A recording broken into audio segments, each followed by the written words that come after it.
Hello everyone, Assalamu alaikum. Welcome back to another vlog, another new day, and welcome back to my YouTube channel.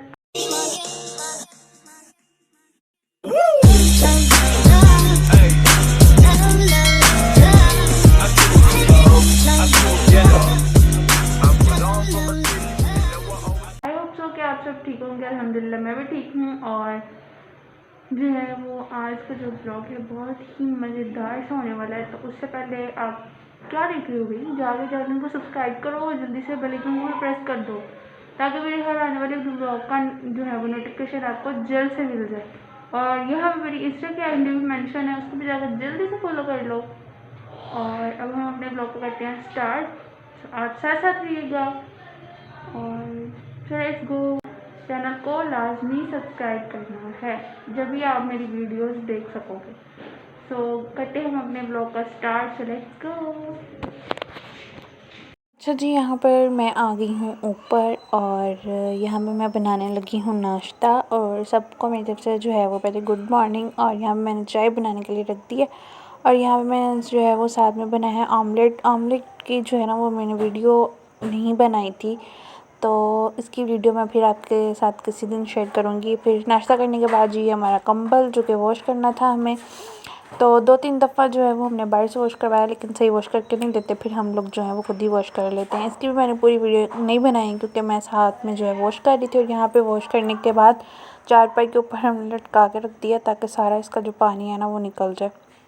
और फिर उसके बाद जी यहाँ पे जो है ना वो बनाया है मक्खन। अब इसका हम बनाएंगे देसी घी। इसको चूल्हे पे जो है वो गर्म होने के लिए रख देंगे, मतलब पकेगा तो फिर ये घी की शक्ल में तो जो क्या कहते हैं उसको तब्दील हो जाएगा। और देखिए मक्खन कितना खूबसूरत है, कितना मज़े का लग रहा है। और यहाँ पर ये जो है निकल रहा है मक्खन। अब इसको हमने रख दिया है जी चूल्हे पे। इसी तरीके से 1-2 दफ़ा इसको बॉईल आएगा, फिर उसके बाद ये देखिए जी आहिस्ता आहिस्ता जो इसकी लस्सी होती है ना वो नीचे बैठना स्टार्ट हो जाएगी और जो ऑयल है वो ऊपर आना स्टार्ट हो जाएगा। तो फिर उसके बाद जी मैंने कुछ किचन की जो है वो चीज़ें साफ़ की, बहुत ज़्यादा गंदी हो रही थी। और साथ में जो है वो मैंने टाइलें भी साफ़ की, मतलब पूरी जो है ना वो मैंने सारी साफ़ कर दी। और देखिए कैसे चमक रही हैं। और फिर उसके बाद जी आज खाने में हम बनाएंगे क्या, वो आप आगे जाके देखिएगा। और यहाँ पे जो है वो कद्दू जो है वो कश कर रही हैं।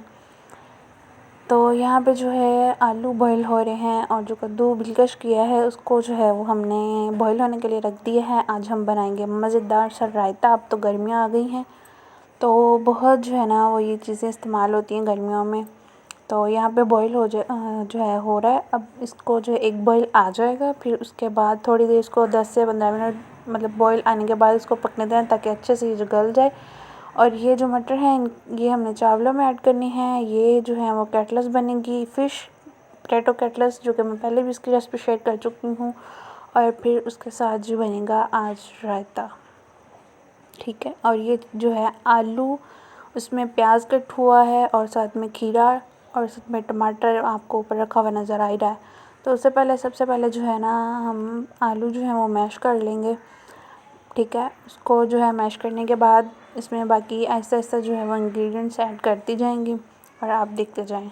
अब ये इसमें मैंने ऐड किया है जी धनिया और साथ में हरी मिर्चें और साथ प्याज, सूखा धनिया, काली मिर्चें, पुदीना, जो भी मतलब डालते हैं आप अपनी मर्ज़ी के अकॉर्डिंग, मतलब जितना आप खाना चाह रहे हैं नमक वगैरह मिर्चें वगैरह वो आप अपने अकॉर्डिंग डालिएगा।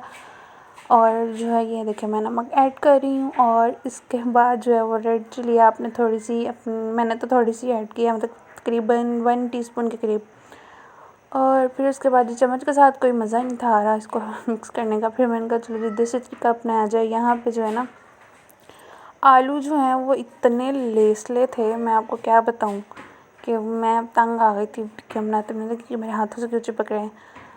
तो जो बड़े आलू होते हैं ना उनकी जब कटलेट्स बनाते हैं ना तो वो एक तो बनती बहुत अच्छी हैं और फिर दूसरा जो है वो मतलब लेसदार जो आलू नहीं होते। तो जो छोटे छोटे आलू होते हैं ना वो लेसदार होते हैं, उनकी कटलेट्स भी जो है ना वो खुल जाती हैं, सही नहीं बनती। खैर खुली तो नहीं है, आप आगे देखिएगा वीडियो में। और फिर उसके बाद जो है मैं चावल बॉईल करने लगी हूँ, वाइट चावल। तो इसमें मैंने जो है वो थोड़ा सा ऑयल ऐड किया है, ज़ीरा, सूखा धनिया, काली मिर्चें और ये मैंने पुदीना ऐड किया है। अगर आपके पास फ्रेश है तो फ्रेश ऐड कर लें, अगर नहीं है तो फिर ड्राई ऐड कर लें। जो है ये ना एज़ अ फ्लेवर और साथ में इसकी मज़े की खुशबू होती है ना, बस वो दिलाने के लिए चावलों में मैंने इसको ऐड किया है।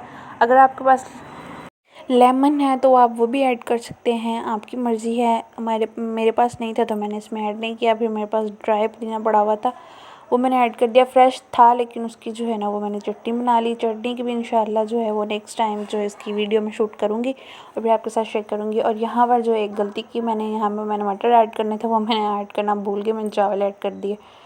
फिर ये देखिए मैंने अब बाद में जो है वो मटर ऐड किए हैं इसमें। तो अब जो बारी है हम कटलेट्स बनाने की, ठीक है। यहाँ पे मैंने बेसन लगाया उसको और थोड़ी देर रख देना उसको बेसन लगा के, ताकि ये सेट वेट हो जाए। इस तरीके से बेसन लगाने के बाद जो है दोबारा कोटिंग करेंगे एक दफ़ा बेसन की, एक दफ़ा लगाना है, फिर इसको थोड़ी देर के लिए मतलब 5 से 10 मिनट तक के लिए इसको रख देना ताकि ये सही हो जाए। फिर उसके बाद जो है या तो आप इसको फ्रीज़र में भी रख सकते हो, ठीक है। नहीं तो फिर आप ऐसे ही बाहर रख लें, तो 5 से 10 मिनट बस। फिर उसके बाद जी इसके ऊपर दोबारा जो है वो कोटिंग करनी है बेसन की। फिर उसके बाद एक अंडा लेना है, उसको अच्छे तरीके से नमक डाल के फेंट लें। फिर उसको जो है वो ब्रेड क्रम्स लगाने हैं और फिर इसको जो है वो आपने रख देना है फ्राई करने के लिए। और फ्राई जब करना है आपने बिल्कुल फ्लेम लो रखना है। तेज़ रखेंगे तो जो ऊपर हमने ब्रेड क्रम्स और बेसन वगैरह लगाया ना वो सारा जल जाएगा और अंदर से कच्ची रह जाएंगी, ठीक है ना। वैसे भी कच्ची का कोई मतलब, मेरे कहने का मतलब ये कि आलू तो पहले ही बॉईल हुए ना, लेकिन जो एग वगैरह है वो मतलब कच्चा कच्चा रह जाएगा, जल जाएगा ऊपर वाला जो हिस्सा है उसका। फिर उसके बाद यहाँ पे बन रहा है रायता चावलों का, मैंने आपको दिखा दिया था। उसका जो है वो पक चुके हैं। और यहाँ मैंने रायते में क्या क्या ऐड किया है, रायते में मैं कद्दू ऐड किया था, साथ में थोड़ी सी स्ट्रॉबेरी ऐड की थी as a flavour, first time की थी देखने के लिए कैसा टेस्ट आता है। और इसमें खीरा ऐड किया, टमाटर, प्याज और साथ में ये पुदीना, साथ में जो है क्या कहते हैं उसको, ब्लैक पेपर, नमक और साथ में सूखा धनिया, ज़ीरा वो ऐड किया है। और यहाँ पे मैंने ऊपर से ब्लैक पेपर जो है वो डाल दी है। ये है इसकी फ़ाइनल लुक। और यहाँ पे मैं अपनी प्लेट बनाने लगी हूँ। मैं जो है आप भी ज़रूर ट्राई करिएगा और फिर मुझे कमेंट में बताइएगा कि आपके कैसे बने हैं। और साथ में हमारे व्लॉग का तो जी एंड मिलते हैं नेक्स्ट व्लॉग में। तब तक के लिए अल्लाह हाफ़िज़। दुआ में ज़रूर याद रखिएगा और जाते जाते चैनल को सब्सक्राइब करना मत भूलिएगा। रब रखा, अल्लाह हाफ़िज़।